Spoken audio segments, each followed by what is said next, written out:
Monsieur le Président, Madame la Ministre, Messieurs les rapporteurs, mes chers collègues, ce projet de loi de budget, joint au projet de loi de programmation des finances publiques pour les années 2018 à 2022, témoigne d'une grande défiance vis-à-vis des élus locaux, alors même qu'il faudrait, à l'évidence, essayer de rétablir la confiance.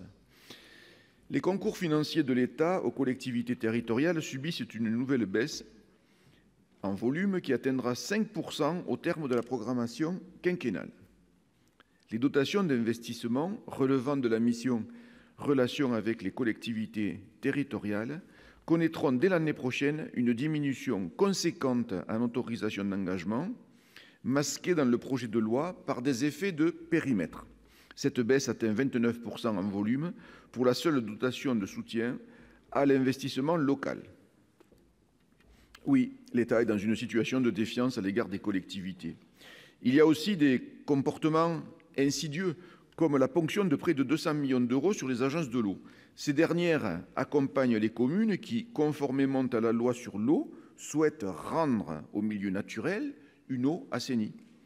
Or, les programmes d'aide aux communes risquent de ce fait d'être retardés ou d'être moins conséquents, diminuant d'autant la capacité d'autofinancement des communes. Le projet de loi de programmation des finances publiques pour la période 2018-2022 prévoit un effort de réduction des dépenses publiques des collectivités de 13 milliards d'euros en 5 ans. Effort extrêmement important alors qu'elles ont déjà réalisé les économies qui leur étaient fixées lors du mandat précédent. Je précise que les collectivités locales sont les seules à respecter les contraintes budgétaires. Dès lors, pourquoi les étouffer ? Leur dette ne représente que 10% des 2200 milliards d'euros de dette nationale. Et nous savons qu'elle sera forcément remboursée puisque les budgets sont votés en équilibre. On entretient l'idée que les maires seraient de mauvais gestionnaires, on les prive de leur autonomie et même on les infantilise. Pour ma part, je fais confiance aux élus locaux qui ont tracé des trajectoires vertueuses en réduisant leurs dépenses de fonctionnement pour se ménager des possibilités d'investissement. Que se passera-t-il pour eux ?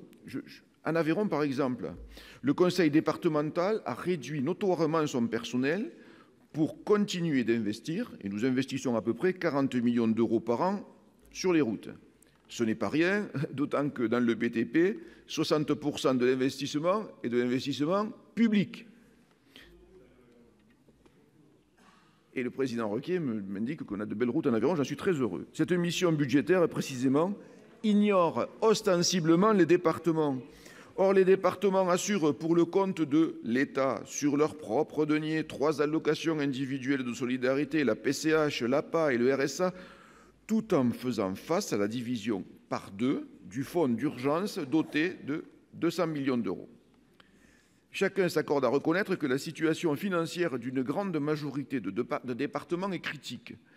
Toutefois, aucune solution n'est esquissée et nous nous dirigeons vers l'accentuation de la fracture territoriale entre la France périphérique et celle des métropoles. Pour revenir à l'échelon communal, l'attribution de la DETR dépend du bon vouloir des préfets. C'est la raison pour laquelle je souhaite, et nous sommes nombreux ici, à souhaiter que l'ensemble des députés et sénateurs participent aux commissions départementales et que l'avis de celles-ci s'impose aux préfets. Concernant le seuil à partir duquel la commission donne un avis sur les projets proposés, il serait pertinent de l'abaisser à 20 000 euros. 150 000 euros, c'est beaucoup trop, 100 000 aussi. On sait très bien que dans nos petites communes et nos communes rurales ou de villes moyennes, eh bien, nous avons des projets qui sont souvent aidés pour 40 000, 50 000 euros. Donc, abaissons ce seuil à 20 000 euros. J'ai ainsi déposé des amendements en ce sens. Il est en effet particulièrement important de renforcer le rôle des élus nationaux sur le territoire, d'autant plus que la disparition de la réserve parlementaire les a privés d'un moyen de soutenir des petits projets locaux qui n'auraient pas bénéficié par ailleurs de subventions suffisantes de l'État. Bon, juste un exemple. Je me rappelle, lors de la campagne électorale des sénatoriales de 2014, nous sommes passés dans une commune où le maire n'avait même pas de quoi se payer une tondeuse à 2 000 €. Donc, il s'agit de temps en temps aussi, comme on ne parle pas de mutualisation à votre commune, etc., il s'agit quand même d'agir concrètement. Et nous sommes des gens concrets, des élus locaux, qui savons un petit peu ce dont ont besoin les communes quand même.